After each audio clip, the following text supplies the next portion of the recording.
एकतर्फी प्रेमातून सुरू झालेला वाद, जेल, धमक्या आणि शेवटी चॉपर हल्ल्यापर्यंत पोहोचला.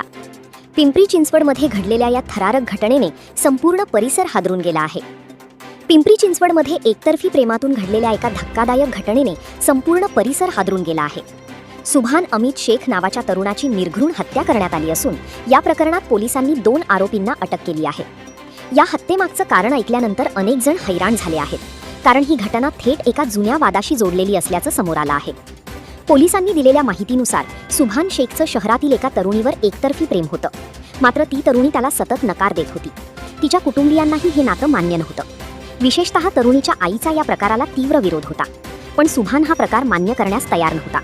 तो सातत्याने त्या तरुणीच्या संपर्कात राहण्याचा प्रयत्न करत होता.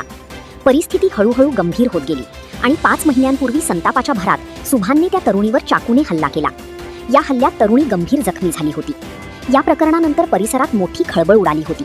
पोलिसांनी तातडीने कारवाई करत सुभानला अटक केली होती आणि तो जेलमध्ये होता. मात्र काही दिवसांपूर्वीच त्याची जामिनावर सुटका झाली. जेलमधून बाहेर आल्यानंतर पुन्हा तो आपल्या मुलीला त्रास देईल अशी भीती तरुणीच्या कुटुंबियांना वाटत होती. ही भीती इतकी वाढली होती की त्यांनी आपल्या परिचयातील विशाल सूर्यवंशी आणि अनिकेत सूर्यवंशी यांना याबाबत माहिती दिली होती.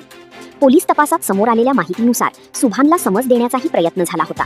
आमच्या मुलीचा नाद सोड, नाहीतर परिणाम वाईट होतील अशी धमकी त्याला देण्यात आल्याचं समोर आलं आहे. मात्र हा वाद थांबण्याऐवजी आणखी चिघळत गेला. गुरुवारी रात्री उशिरा काळेवाडी परिसरात अचानक दोन्ही बाजूंमध्ये वाद झाला. या वादाचं रूपांतर काही क्षणातच रक्तरंजित हल्ल्यात झालं. विशाल सूर्यवंशी आणि अनिकेत सूर्यवंशी यांनी सुभान शेख आणि त्याचा साथीदार अर्शद रमजान शेख यांच्यावर चाकू आणि चॉपरने हल्ला केल्याचा आरोप आहे. अचानक झालेल्या या हल्ल्यामुळे परिसरात एकच भीतीचं वातावरण निर्माण झालं. प्रत्यक्षदर्शींनी दिलेल्या माहितीनुसार हल्ला अत्यंत वेगाने झाला. सुभानवर हातावर, पोटावर